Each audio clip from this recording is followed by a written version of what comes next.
আসসালামু আলাইকুম। পাওয়ার presents world cup উইকলিতে সকলকে আমন্ত্রণ। আর্জেন্টিনা টিম হাই ইন্টেন্সিটির ফুটবল খেলতে পারছে না কিংবা স্লো ফুটবল খেলছে, এই ব্যাপারটা নিয়ে অনেক আর্জেন্টাইন সাপোর্টারের একটা কমপ্লেনের জায়গা আছে। আমি বলবো এটা লিওনেল স্কালোনির এক ধরনের স্ট্র্যাটেজি। একটু চিন্তা করে দেখেন, এই ওয়ার্ল্ড কাপের আগে আর্জেন্টিনার এই টিমটার কিন্তু অনেকগুলো ইনজুরি কনসার্ন ছিল। বর্তমানে কিন্তু সেই ইনজুরি কনসার্নটা নাই। তার মানে এই টিমটাকে ওইভাবে ম্যানেজ করা হয়েছে। দ্বিতীয় ব্যাপারটা হচ্ছে, এই টিমের মেইন প্লেয়ারটা যিনি সবচাইতে বেশি গোল করেছেন, সবচাইতে বড় বড় চান্স ক্রিয়েট করেছেন, তার বয়সটা হচ্ছে ৩৯। তাকে কিন্তু খুব ট্যাক্টফুলি হ্যান্ডেল করতে হয়, কারণ তার ৪ বছর আগের ফিটনেস আর এখনকার ফিটনেস কিন্তু এক না।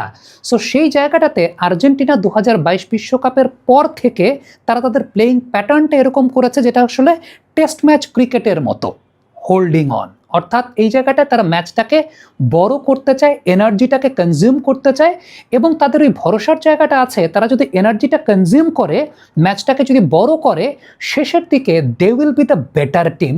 এই কনফিডেন্সের জায়গা থেকেই স্কালোনি আসলে এই কাজটা করছেন বলে আমার কাছে ব্যক্তিগতভাবে আসলে মনে হয়েছে।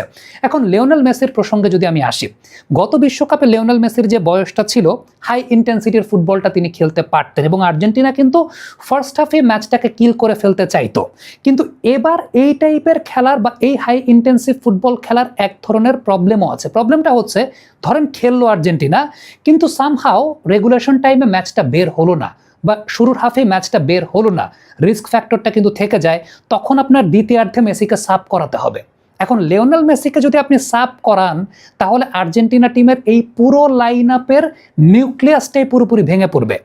মেসি যদি এখন শুরু থেকে হাই ইন্টেন্সিটির ফুটবলের সঙ্গে খেলতে চান, বা আর্জেন্টিনা যদি শুরু থেকে হাই ইন্টেন্সিটির ফুটবলটা খেলে, তাহলে পর্যায়টা এমন আসবে যে মেসিকে আপনার সাব করাতে হবে আসলে ৬০ বা ৭০ মিনিটের পরে। তাইলে কি আলটিমেটলি এখন যে রেজাল্টটা আপনি পাচ্ছেন আর্জেন্টিনার, সেই রেজাল্টটা কি আপনি পাবেন? আপনি একটু চিন্তা করে দেখেন যে মিশরের সঙ্গে ম্যাচটাতে ৭০ মিনিটের পরে মেসি ডান দিকে সরে গিয়ে যেইভাবে পরবর্তী সময় অ্যাটাক ইনিশিয়েট করলেন, যদি একেবারে ফার্স্ট হাফ থেকে আর্জেন্টিনা হাই ইন্টেন্সিটির ফুটবলটা খেলতে থাকে, তাহলে কিন্তু আলটিমেটলি ওই ৬০-৭০ মিনিটে মেসিকে আপনাকে সাব করাতে হবে। এটা অস্বীকার করার কোনো কিছু নাই। সো আলটিমেটলি আর্জেন্টিনা যে কাজটা করার চেষ্টা করছে, মেসিকে যাতে তারা মাঠে রাখতে পারে, মেসিকে টিল দ্য লাস্ট এন্ড তারা মাঠে রাখতে পারে, এবং তারা জানে মেসিকে লাস্ট এন্ড পর্যন্ত মাঠে রাখলে they will be the better side. যেই কারণেই তারা ইনিশিয়াল স্টেজ থেকে খেলাটাকে একটু স্লো ডাউন করারই চেষ্টা আসলে করে। এবং আর্জেন্টিনার এই টিমটাতে আসলে কিছু ক্যারেক্টার আছে, যেই ক্যারেক্টারগুলো কিন্তু আসলে খেলাটাকে সেকেন্ড হাফে গিয়ে পরিবর্তন করে ফেলতে পারে। আপনি এর আগের সুইজারল্যান্ডের ম্যাচটা যদি একটু চিন্তা করে দেখেন, যে আলমাদা যখন থেকে নামলেন তখন থেকে কিন্তু খেলার প্যাটার্নটাই চেঞ্জ হয়ে গেল। গতিটা কিন্তু আলমাদাই দিয়েছেন, বাট এই গতির এফেক্টিভিটি জেনারেটের জন্য লিওনেল মেসির পিছে থাকাটা আসলে খুব ইম্পর্টেন্ট। সো শুরু থেকে যদি আর্জেন্টিনা ওই হাই ইন্টেন্সিটির ফুটবলটা খেলে, তাহলে লিওনেল মেসিকে আপনারা ৬০ বা ৭০ মিনিটের মধ্যে সাবস্টিটিউট করে ফেলতে হবে।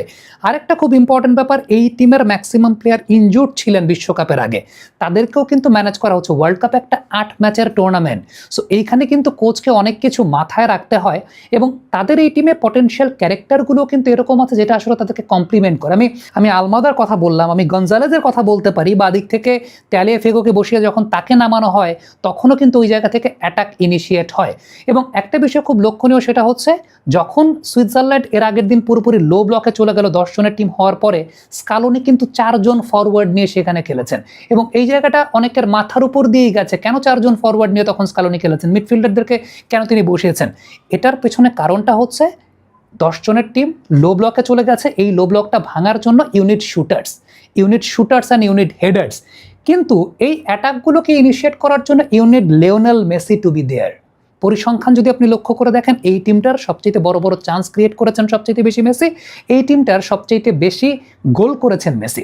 সো আপনি এই টিমটার ইনজুরি কনসার্ন এবং সেই সঙ্গে মেসি যাতে টিল দ্য লাস্ট এন্ড পর্যন্ত থাকেন, সেটাকে এনশিওর করার জন্য আর্জেন্টিনা কিন্তু ইনিশিয়ালি স্লো বিল্ড আপের ফুটবলটাই খেলে, এবং এটা তাদের স্ট্র্যাটেজিক্যাল একটা পার্টেরই জায়গা।